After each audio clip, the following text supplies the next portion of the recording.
Hello friends, welcome to கீஜெனி அலன்ராஸ் world. இன்றைக்கி நம்மளுடைய சேனலில் ஒரு சூப்பரான சட்னி ரெசிபி எப்படி செய்கிறதுன்னு சொல்லி பார்க்க போகிறோம். இந்த சட்னி செய்கிறதுக்கு ரொம்ப ரொம்ப குறைவான நேரம் தான் தேவைப்படும். 5 நிமிஷத்தில் செஞ்சிடலாம். ஆனால் அதோட டேஸ்ட் ரொம்ப ரொம்ப சூப்பராக இருக்கும். இட்லி தோசை கூடலாம் வச்சு சாப்பிட்டோன்னா அவ்வளோ சூப்பராக இருக்கும். வாங்க இந்த சட்னி ரெசிபி எப்படி செய்கிறதுன்னு வீடியோக்குள்ளே போய் பார்த்து தெரிஞ்சுக்கலாம். அதுக்கு இன்றைக்கி நான் ஒரு பிளேட்டில் கொஞ்சமாக தேங்காய், ஒரு 3 பீஸ் தேங்காய் எடுத்து குட்டி குட்டியாக கட் பண்ணி வச்சுருக்கேன். 5 வெங்காயம், சின்ன வெங்காயம் எடுத்து வச்சுருக்கேன்.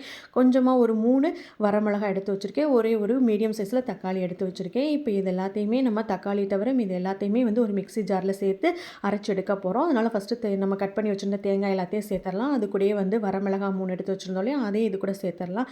சேர்த்துட்டு நம்ம உரிச்சு எடுத்து வச்சுருந்த அந்த 5 சின்ன வெங்காயத்தையும் சேர்த்துட்டு தேவையான அளவு உப்பு சேர்த்துக்கலாம். உப்பு சேர்த்துட்டு இது எல்லாத்தையும் நல்லா நம்ம என்ன செஞ்சுக்கலாம் அப்படின்னா அரைச்சி எடுத்துக்கலாம். கொரகொரப்பாக இந்த மாதிரி நம்ம அரைச்சி எடுத்துக்கலாம்.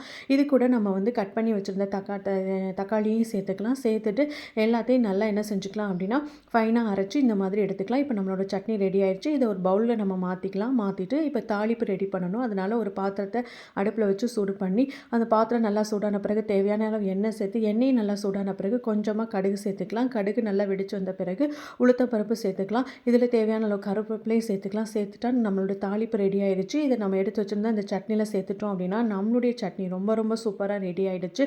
கண்டிப்பாக இந்த ரெசிபியை உங்கள் வீட்டில் ட்ரை பண்ணி பாருங்கள். இட்லி தோசை கூட வச்சு சாப்பிட்றதுக்கு ரொம்ப ரொம்ப சூப்பராக இருக்கும். ஒரு டிஃப்ரெண்ட்டான டேஸ்ட்டில் இருக்கும்.